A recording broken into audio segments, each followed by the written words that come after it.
PCOSಗೆ ಮತ್ತೊಂದು ಕಾರಣ insulin resistance ಅಂತ ಕೂಡ ಕೇಳಿದೀವಿ.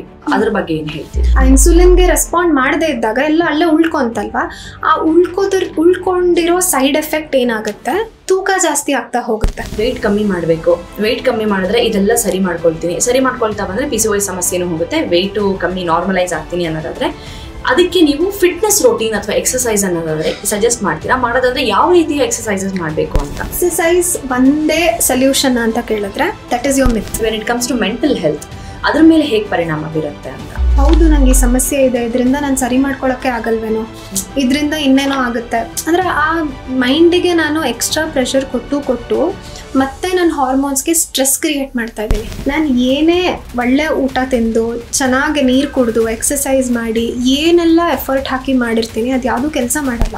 ಇದೊಂದು ವಿಷಯ ತಿಳ್ಕೊಳ್ರಮ್ಮ ಸಾಕು, ನೀವು ರಿವರ್ಸ್ ಮಾಡ್ಕೋಬೋದು ಅಥವಾ ಆರಾಮ್ ಆಗ್ತೀರಾ ಅಂತ ಯಾವ್ದಾರ ಒಂದು ಇಂಪಾರ್ಟೆಂಟ್ ವಿಷಯ ಅಂತ ಹೇಳಿದ್ರೆ what would you wish that every female knows about it who are undergoing this PCOS? Short ಕಟ್ಸ್ನ ಫಾಲೋ ಮಾಡಿಕೊಂಡು ಇನ್ನೊಂದೇನೋ ತೊಂದರೆಗೆ ಸಿಕ್ಕಾಕೋಬೇಡಿ. ಈಗ ಕೆಲವರು ಅದನ್ನ ಹೇಳ್ಕೊಳಕ್ ಮುಜುಗರ ಪಟ್ಕೊಂಡು ತುಂಬಾ ದಿನ ಬಿಟ್ಬಿಡ್ತಾರೆ, ತುಂಬಾ ವರ್ಷಗಳು ಬಿಟ್ಬಿಡ್ತಾರೆ. ಅದಾದ್ಮೇಲೂ PCOS ಸಮಸ್ಯೆ ಇದೆ ಅಂತ ನಿಮ್ಮ ಹತ್ರ ಬಂದ್ರೆ ಅಥವಾ ಎನಿ ಎಕ್ಸ್ಪರ್ಟ್ ಹತ್ರ ಹೋದಾಗ ಅವಾಗ್ಲೂ ರಿವರ್ಸ್ ಮಾಡಬಹುದಾ?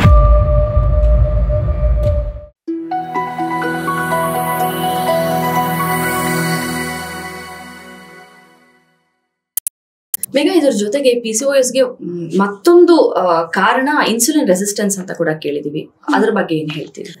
ಇನ್ಸುಲಿನ್ ಇಸ್ ಅ ಹಾರ್ಮೋನ್, ಆಯ್ತಾ? ಇನ್ಸುಲಿನ್ ಆ ಹಾರ್ಮೋನ್ ಏನ್ ಮಾಡುತ್ತೆ, ನಾವ್ ಏನೇ ಆಹಾರ ತಿಂದ್ರು ಅದ್ರಲ್ಲಿ ಏನ್ ಶುಗರ್ ಇರುತ್ತೆ ಅಥವಾ ಗ್ಲೂಕೋಸ್ ಅಂತ ಏನ್ ಹೇಳ್ತೀವಿ, ಆ ಗ್ಲೂಕೋಸ್ ನ ಎನರ್ಜಿ ಆಗಿ ಉಪಯೋಗಿಸ್ಕೊಳುತ್ತೆ. ಓಕೆ, ಸೊ PCOS ಇದ್ದಾಗ ಏನಾಗುತ್ತೆ, ಈ ಇನ್ಸುಲಿನ್ಗೆ ರೆಸ್ಪಾಂಡ್ ಮಾಡ್ತಾ ಇರಲ್ಲ. ಇದೆಲ್ಲ ಹಾರ್ಮೋನ್ ಗೇಮ್ ಅಲ್ವಾ, ಒಳಗಡೆ ಹಾರ್ಮೋನ್ ಏನ್ ಮಾಡ್ತಾ ಇರತ್ತೆ, ರೆಸ್ಪಾಂಡ್ ಮಾಡ್ತಾ ಇರಲ್ಲ. ರೆಸ್ಪಾಂಡ್ ಮಾಡದೇ ಇರೋದ್ರಿಂದ ಏನಾಗುತ್ತೆ, ಆ ಎಕ್ಸ್ಟ್ರಾ ಗ್ಲೂಕೋಸ್ ಅಥವಾ ನಾವ್ ಏನ್ ತಿಂದಾಗೆಲ್ಲ ಗ್ಲೂಕೋಸ್ ಪ್ರೊಡ್ಯೂಸ್ ಆಗಿರುತ್ತಲ್ಲ, ಅದೆಲ್ಲ ಶುಗರ್ ಬ್ಲಡ್ ಅಲ್ಲೇ ಇರುತ್ತೆ. Okay, so that is call insulin resistance ಅಷ್ಟೇ. ಆ ಇನ್ಸುಲಿನ್ಗೆ ರೆಸ್ಪಾಂಡ್ ಮಾಡದೇ ಇದ್ದಾಗ ಎಲ್ಲ ಅಲ್ಲೇ ಉಳ್ಕೊಂತಲ್ವಾ, ಆ ಉಳ್ಕೊಂಡಿರೋ ಸೈಡ್ ಎಫೆಕ್ಟ್ ಏನಾಗುತ್ತೆ, ತೂಕ ಜಾಸ್ತಿ ಆಗ್ತಾ ಹೋಗುತ್ತೆ. So when there is more glucose, more sugar in the body, ಏನಾಗುತ್ತೆ that converts as fat. So ಅದೇನಾಗುತ್ತೆ, ತೂಕ ಜಾಸ್ತಿ ಆಗ್ತಾ ಹೋಗ್ತಾರೆ. ಕುಡ್ ಆಲ್ಸೋ ಬಿ ಕೆಲವೊಬ್ರು ಡಯಾಬಿಟೀಸ್ ಬರೋದಕ್ಕೆ ಕೂಡ ಇದು ಕಾರಣ ಆಗಿರಬಹುದು. ಸೊ ನಾನು ಹೇಳೋದು, ಯಾಕೆ ಇದನ್ನ ಇಷ್ಟು ಕಷ್ಟಪಟ್ಕೊಂಡು ಕಾಂಪ್ಲಿಕೇಟ್ ಮಾಡ್ಕೋಬೇಕು, ಸ್ವಲ್ಪ ಲೈಫ್ ಸ್ಟೈಲ್ ಫಿಕ್ಸ್ ಅಪ್ ಮಾಡ್ಕೊಂಡ್ಬಿಟ್ರೆ ಇಷ್ಟೆಲ್ಲ ಪ್ರಾಬ್ಲಮ್ಮೇ ಇರಲ್ಲ. ಈ ಫಿಕ್ಸ್ ಅಪ್ ಮಾಡ್ಕೊಳ್ಳೋದು ಅಂತ ಬಂದಾಗ ನಾವ್ ಇವಾಗ ಮಾತಾಡಿದ್ವಿ, ಏನೆಲ್ಲ ಸ್ಟ್ರೆಸ್ ಆಗ್ಲಿ ಅಥವಾ ಇವಾಗ ಇನ್ಸುಲಿನ್ ರೆಸಿಸ್ಟೆನ್ಸ್ ಆಗ್ಲಿ ಎಲ್ಲವೂ ಒಂದು ವೆಯ್ಟ್ ಗೇನ್ಗೆ ಲೀಡ್ ಮಾಡುತ್ತೆ ಅಂತ. ಇವಾಗ ವೆಯ್ಟ್ ಕಮ್ಮಿ ಮಾಡಬೇಕು, ವೆಯ್ಟ್ ಕಮ್ಮಿ ಮಾಡಿದ್ರೆ ಇದೆಲ್ಲ ಸರಿ ಮಾಡ್ಕೊಳ್ತಾ ಬಂದ್ರೆ PCOS ಸಮಸ್ಯೆನೂ ಹೋಗುತ್ತೆ, ವೆಯ್ಟು ಕಮ್ಮಿ ನಾರ್ಮಲೈಸ್ ಆಗ್ತೀನಿ ಅನ್ನೋದಾದ್ರೆ ಅದಕ್ಕೆ ನೀವು ಫಿಟ್ನೆಸ್ ರೂಟೀನ್ ಅಥವಾ ಎಕ್ಸಸೈಸ್ ಅನ್ನೋದಾದ್ರೆ ಸಜೆಸ್ಟ್ ಮಾಡ್ತೀರಾ? ಮಾಡೋದಾದ್ರೆ ಯಾವ ರೀತಿಯ ಎಕ್ಸಸೈಸಸ್ ಮಾಡಬೇಕು ಅಂತ? ಸೊ ನಾನು ಹೇಳೋದು, ಎಕ್ಸಸೈಸ್ ಖಂಡಿತ ತುಂಬ ಇಂಪಾರ್ಟೆಂಟ್ ಆಗುತ್ತೆ. ಓಕೆ, ಸೊ ಎಕ್ಸಸೈಸ್ ಒಂದೇ ಸೊಲ್ಯೂಷನ್ ಅಂತ ಕೇಳಿದ್ರೆ that is your myth. Okay, exercise ಜೊತೆಗೆ ನಾವೇನು ಊಟ ಮಾಡ್ತೀವಿ ಖಂಡಿತ ತುಂಬ ಇಂಪಾರ್ಟೆಂಟ್. ನನ್ನ ಕೆಲಸನೇ ನೀವು ಚೆನ್ನಾಗಿ ಊಟ ಮಾಡಿ ಅಂತ ಹೇಳೋದು. ಸೊ ನಾನು ಅದನ್ನೇ ಪದೇ ಹೇಳ್ತಾ ಇರ್ತೀನಿ. ನೀವು ಎಕ್ಸಸೈಸ್ ಮಾಡಲೇಬೇಕು ಅಂತ ಹೇಳಿದ್ರೆ ರಿಯಲಿಸ್ಟಿಕ್ ಆಗಿ ಗೋಲ್ ಸೆಟಪ್ ಮಾಡ್ಕೊಳ್ಳಿ. ಅಂದ್ರೆ ಈಗ ನಾನು ಒಂದೇ ದಿನಕ್ಕೆ 45 ನಿಮಿಷ ವಾಕಿಂಗ್ ಮಾಡ್ತೀನಿ. ಬಾಡಿನೇ ಅಲ್ಲಾಡಿಸ್ದೇ ಇರೋರು 45 ನಿಮಿಷ ವಾಕಿಂಗ್ ಮಾಡ್ತೀನಿ ಅನ್ನೋದ್ರೆ ಅಥವಾ ಹೇಳಿದ್ರೆ ನಾನು ನಗ್ತೀನಿ. ಫಸ್ಟ್ ನೀನೊಂದು 10 ನಿಮಿಷ ಶುರು ಮಾಡು, ಆ 10 ನಿಮಿಷನ ಕಂಟಿನ್ಯೂಸ್ 10 ದಿನ ಮಾಡು, ಆಮೇಲೆ ಅದನ್ನ 15 ನಿಮಿಷ ಮಾಡು, ಆಮೇಲೆ ಅದನ್ನ 20 ನಿಮಿಷ ಮಾಡು. ಈ ಥರ ಇನ್ಕ್ರೀಸ್ ಮಾಡ್ತಾ ಹೋಗ್ಬೇಕೇ ಹೊರತು ನಾನು ಒಂದೇ ಸಲಕ್ಕೆ ನನಗೆ ಇದು ಸಮಸ್ಯೆ ಗೊತ್ತಾಗಿದೆ, ಸೊ ನಾಳೆಯಿಂದ ನಾನು ಕಂಟಿನ್ಯೂಸ್ ಫಿಟ್ನೆಸ್ ರೂಟೀನ್ ಎಕ್ಸಸೈಸ್ ಮಾಡ್ತೀನಿ, ಬೆಳಗ್ಗೆ 1 ಅವರ್ ಸಂಜೆ 1 ಅವರ್ ಖಂಡಿತ ಮಾಡ್ತೀನಿ. Treat your body. ನೀನು ಅಲ್ಲೇ ಬದುಕಿರೋದು, ಬೇರೆ ಇನ್ನೆಲ್ಲೋ ಬದುಕಿಲ್ಲ. ಅದನ್ನ ಚೆರಿಶ್ ಮಾಡು, ಅದಕ್ಕೆ ಒಂದು ಚಿಕ್ಕ ಟ್ರೀಟ್ಸ್ ರೂಪದಲ್ಲಿ ಕೊಡು. ಇವತ್ತು ವೆರಿ ಗುಡ್, ನೆನ್ನೆ ತನಕ ಏನು ಮಾಡೇ ಇಲ್ಲ, ಇವತ್ತು ಅಟ್ಲೀಸ್ಟ್ 10 ನಿಮಿಷ ನಡೆದಿದ್ಯಾ, ನಾಳೆಗೆ ಒಂದು 5 ನಿಮಿಷ ಎಕ್ಸ್ಟ್ರಾ ಆ್ಯಡ್ ಮಾಡ್ಕೊಳ್ಳೋಣ. ಈ ಥರ ಹೇಳಿದಾಗ ನನ್ನ ಬಾಡಿ ಅದನ್ನ ಎಂಜಾಯ್ ಮಾಡುತ್ತೆ ಆ ಪ್ರಾಸೆಸ್ನ. ಆ ಎಂಜಾಯ್ ಮಾಡಿದಾಗ ಹ್ಯಾಪಿ ಹಾರ್ಮೋನ್ಸ್ ಪ್ರೊಡ್ಯೂಸ್ ಆಗುತ್ತಲ್ಲ ನನ್ನ ಬಾಡಿನಲ್ಲಿ, ಅದು ಇನ್ ರಿಟರ್ನ್ ಸರಿ ಮಾಡ್ತಾ ಬರುತ್ತೆ ಒಳಗಡೆ.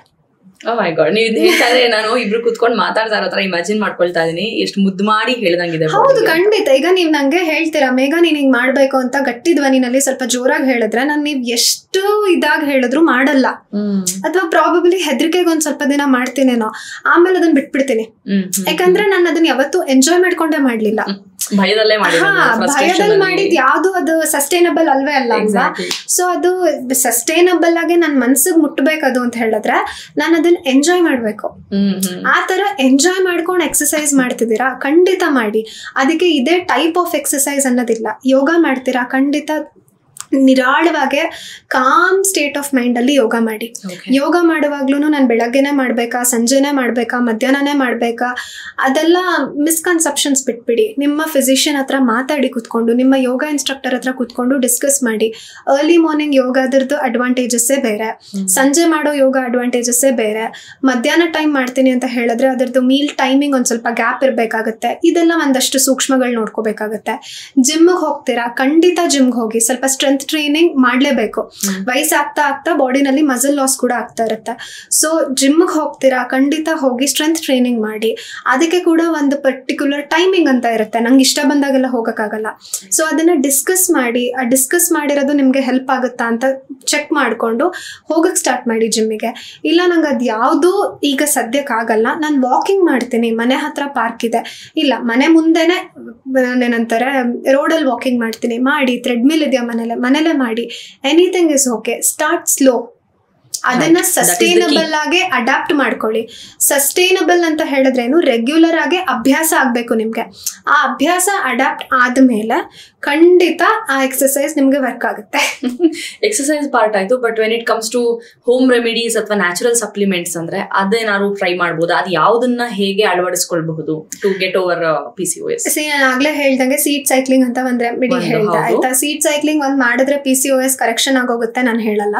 ಸೀಡ್ ಸೈಕ್ಲಿಂಗ್ ಜೊತೆಗೆ ಖಂಡಿತ ಫೈಬರ್ ಇನ್ಕಾರ್ಪೊರೇಟ್ ಮಾಡ್ಕೋಬಹುದು. ಅಂದ್ರೆ ಫುಡ್ ಅಲ್ಲಿ ನಾವು ರೆಗ್ಯುಲರ್ ಆಗಿ ಏನ್ ಮೀಲ್ಸ್ ತಿಂತೀವಿ, ಫೈಬರ್ ತಿನ್ಬೇಕು, ಗುಡ್ ಫ್ಯಾಟ್ ತಿನ್ಬೇಕು ಆಯ್ತಾ. ಗುಡ್ ಫ್ಯಾಟ್ ಅಂದ್ರೆ ಏನು, ನಮ್ಗೆ ಎಣ್ಣೆ, ಗಾಣದ ಎಣ್ಣೆ ಅಂತವೆಲ್ಲ ಖಂಡಿತ ಸಿಗುತ್ತೆ. ನಮ್ದು ಡ್ರೈ ಫ್ರೂಟ್ಸ್, ಸೀಡ್ಸ್ ಇದ್ರಲ್ಲೆಲ್ಲ ಸಿಗುತ್ತೆ ಖಂಡಿತ. ಆಮೇಲೆ ಕಾಂಪ್ಲೆಕ್ಸ್ ಕಾರ್ಬೋಹೈಡ್ರೇಟ್ ಇನ್ಕ್ಲೂಡ್ ಮಾಡ್ಕೊಳ್ಳಿ. Protein, plant based protein regular every meal ಅಲ್ಲಿ ಇನ್ಕ್ಲೂಡ್ ಮಾಡ್ಕೊಳ್ಳಿ. ಬ್ಯಾಲೆನ್ಸ್ಡ್ ಆಗಿ ಹೊಟ್ಟೆ ತುಂಬಾ ಊಟ ಮಾಡಿ, ಅದೇ ತುಂಬಾ ಇಂಪಾರ್ಟೆಂಟ್. ಹೊಟ್ಟೆ ತುಂಬಾ ಊಟ ಮಾಡಿ, ಅದೇ ಸಾಕು. ಈ PCOS ಅನ್ನೋದು ಇಷ್ಟೊತ್ತು ನಾವು ಫಿಸಿಕಲ್ ಆಗಿ ಏನೇನ್ ಬದಲಾವಣೆಗಳನ್ನ ಅಥವಾ ನಮ್ಗೆ ಹಾರ್ಮ್ ಮಾಡ್ಬೋದು ಅಥವಾ ಮಾಡುತ್ತಾ ಇಲ್ವಾ ಇದ್ರ ಬಗ್ಗೆ ಚರ್ಚೆ ಮಾಡಿದ್ವಿ. But when it comes to mental health, ಅದ್ರ ಮೇಲೆ ಹೇಗೆ ಪರಿಣಾಮ ಬೀರುತ್ತೆ ಅಂತ? ಮೆಂಟಲ್ ಹೆಲ್ತ್ ತುಂಬಾ ಪರಿಣಾಮ ಬೀಳುತ್ತೆ.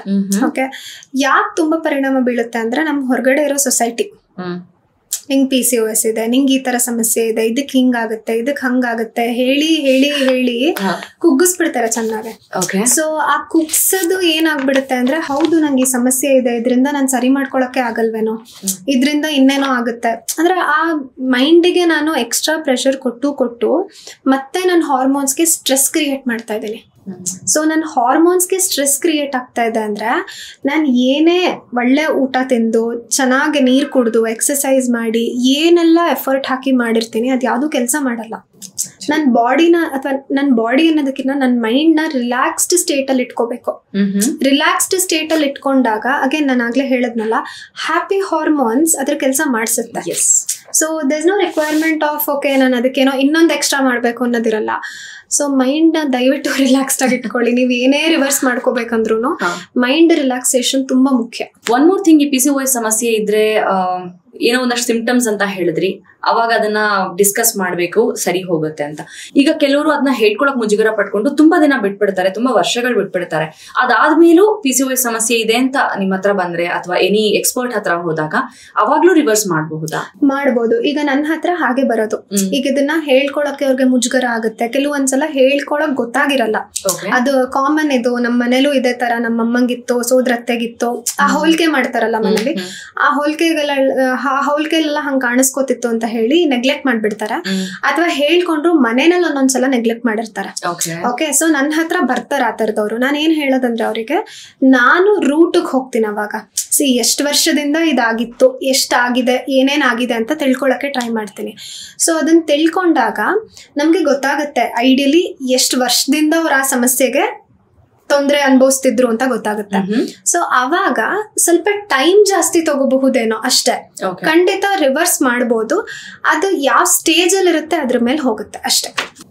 Okay Megha, on this note, PCOS ಸಮಸ್ಯೆಯಿಂದ ಬಳಲ್ತಾ ಇರುವಂತಹ ಹೆಣ್ಣು ಮಕ್ಕಳಿಗೆ ನೀವೇನಾದ್ರೂ ಇದೊಂದು ವಿಷಯ ತಿಳ್ಕೊಳ್ರಮ್ಮ ಸಾಕು, ನೀವು ರಿವರ್ಸ್ ಮಾಡ್ಕೋಬಹುದು ಅಥವಾ ಆರಾಮ್ ಆಗ್ತೀರಾ ಅಂತ ಯಾವ್ದಾರ ಒಂದು ಇಂಪಾರ್ಟೆಂಟ್ ವಿಷಯ ಅಂತ ಹೇಳಿದ್ರೆ what would you wish that every females knows about it who are undergoing this PCOS? ನಾನ್ ಹೇಳೋದು, ಯಾವ್ದೇ ಚಿಕ್ಕ ಸಿಂಪ್ಟಮ್ ನಿಮಗ್ ಗೊತ್ತಾದ್ರೂ ಕೂಡ ಇಮಿಡಿಯೇಟ್ ಆಗಿ ಡಿಸ್ಕಸ್ ಮಾಡಿ, ಅದನ್ನ ನೆಗ್ಲೆಕ್ಟ್ ಮಾಡಬೇಡಿ. ಇದೇನೋ ಇಷ್ಟೇ ಇದು ಅನ್ನೋ ತರ ನೆಗ್ಲೆಕ್ಟ್ ಮಾಡಬೇಡಿ. ಅಂಡ್ ಪ್ರತಿಯೊಂದು ಮೂವ್ಮೆಂಟ್ ನಿಮ್ ಬಾಡಿನಲ್ಲಿ ಏನಾಗುತ್ತೆ ನಿಮ್ ಒಳಗಡೆ ಆಗೋದು ನಿಮ್ಗೆ ಗೊತ್ತಾಗೋದು. ಕರೆಕ್ಟ್. ಓಕೆ, ಅದನ್ನ ಡಯಾಗ್ನೈಸ್ ಮಾಡ್ಕೊಳ್ಳಿ at a very early stage. Okay, ಅದನ್ನ ನಾವ್ ಅಲ್ಲಿಂದಾನೆ ಕಿತ್ತಾಕ್ಬಿಡ್ಬೋದು. ಯಾವ್ದೋ ಶಾರ್ಟ್ ಕಟ್ಸ್ ನ ಫಾಲೋ ಮಾಡ್ಕೊಂಡು ಇನ್ನೊಂದೇನೋ ತೊಂದರೆಗೆ ಸಿಕ್ಕಾಕೋಬೇಡಿ. ಅದನ್ನ ರೂಟ್ ಕಾಸ್ ಅರ್ಥ ಮಾಡ್ಕೊಂಡು ರೂಟ್ ಇಂದ ತೆಗ್ದು ಹಾಕಕ್ಕೆ ಏನ್ ಎಫರ್ಟ್ ಹಾಕ್ಬೇಕೋ ಆ ಎಫರ್ಟ್ ಹಾಕಿ. ಅದು ನಿಮ್ಗೆ ಯಾವತ್ತಿಗೂ ಫ್ರೂಟ್ಫುಲ್ ಆಗಿರುತ್ತೆ, ತುಂಬಾ ಒಳ್ಳೆ ರಿಸಲ್ಟ್ಸ್ ಕೊಡುತ್ತೆ. ಅಂಡ್ ಮೋರ್ ಓವರ್ ತುಂಬಾ ತಲೆ ಕೆಡಿಸ್ಕೋಬೇಡಿ, ಇದು ಯಾವ್ದು ರೋಗ ಅಲ್ಲ, ಇದೊಂದು ಲೈಫ್ ಸ್ಟೈಲ್ ಡಿಸಾರ್ಡರ್ ಅಥವಾ ಲೈಫ್ ಸ್ಟೈಲ್ ಕಂಡೀಷನ್ ಅಷ್ಟೇ. ಲೈಫ್ ಸ್ಟೈಲ್ ಸರಿ ಮಾಡೋದಕ್ಕೆ ಏನೇನ್ ಬೇಕೋ, ಏನೇನ್ ಪ್ರಾಕ್ಟೀಸಸ್ ಬೇಕೋ ಅದನ್ನ from a very Young age start ಮಾಡಿ ಅಷ್ಟೇ. ಎಸ್ ಮೇಘಾ, ಇವತ್ತು ನೀವು ಹೇಳಿದ ಮಾತುಗಳು females who are suffering with this PCOS ಅಂತ ಹೇಳಿದಾಗ, ಅಥವಾ ಪೀರಿಯಡ್ಸ್ ಇರೆಗ್ಯುಲರ್ ಸೈಕಲ್ಸ್ ಅಲ್ಲಿ ಸಫರ್ ಮಾಡ್ತಿರೋ ಮುಂದೆ ಏನಾಗ್ಬಿಡತ್ತಪ್ಪ ಅಂತೆಲ್ಲ ಅನ್ಕೊಳ್ತಾ ಇದ್ರೆ, ಒಂದ್ ಲೆಕ್ಕದಲ್ಲಿ ಬೀಯಿಂಗ್ ಅ ಫೀಮೇಲ್ ಎಲ್ಲಾ ಫೀಮೇಲ್ಸ್ಗೂ ನೀವು ಒಂದ್ ಸ್ವಲ್ಪ ಸ್ಟ್ರೆಂತ್ ಕೊಟ್ಟಿದ್ದೀರಾ, ಕಾನ್ಫಿಡೆನ್ಸ್ ಕೊಟ್ಟಿದ್ದೀರಾ, ಎಂಪವರ್ ಮಾಡಿದೀರಾ. ಅದರಲ್ಲೂ one line which you said, ಇದು ರೋಗ ಅಲ್ಲ, ಇದೊಂದು ಲೈಫ್ ಸ್ಟೈಲ್ ಕಂಡೀಷನ್ ಅಷ್ಟೇನೆ, ಆರಾಮಾಗಿ ಸರಿ ಮಾಡ್ಬೋದು, ಸ್ವಲ್ಪ ಅದನ್ನೆಲ್ಲ ಸರಿ ಮಾಡ್ಕೋಬೇಕು ಅಂತ. Thank you so much. This is one of the biggest issues in females ಅಂತ ಹೇಳ್ಬೇಕು, which is also at the same time neglected. ಅದು ನೆಗ್ಲೆಕ್ಟ್ ಆಗಿರೋದು because of again life style. ಇವಾಗಿರೋ ಸ್ಟ್ರೆಸ್ಸಿಗೆ, ಇವಾಗಿರೋ ಏನಂತಾರೆ ಕೆಲವೊಂದು ಪ್ರಾಕ್ಟೀಸಸ್ಸಿಗೆ ಲೇಟ್ ಅವರ್ಸ್ ಎದ್ದಿರ್ಬೇಕು ಅಥವಾ ಬೇಗ ಎದ್ದೇಳ್ತಾರೆ, ಅವ್ರಿಗೆ ಕರೆಕ್ಟ್ ಆಗಿ ಅವ್ರಿಗೆ ಹೇಗೆ ಸ್ಪ್ಲಿಟ್ ಮಾಡ್ಕೋಬೇಕು ಅವ್ರ ದಿನಾನ ಅನ್ನೋದೇ ಗೊತ್ತಿರಲ್ಲ, ಅಥವಾ ಗೊತ್ತಿದ್ರು ಸಪೋರ್ಟ್ ಇರಲ್ಲ, ನಮ್ಮ ಸೊಸೈಟಿ ಸಪೋರ್ಟ್ ಇರೋದಿಲ್ಲ. ಇದೆಲ್ಲ ಹೇಗೆ ಸಾಲ್ವ್ ಮಾಡ್ಕೋಬೇಕು ಅನ್ನೋ ಏನಂತಾರೆ ಕನ್ಫ್ಯೂಷನ್ ಅಲ್ಲೇ ಅರ್ಧ ಜನ ಹಾಳು ಮಾಡ್ಕೊಂತಾರೆ ಅಷ್ಟೇ.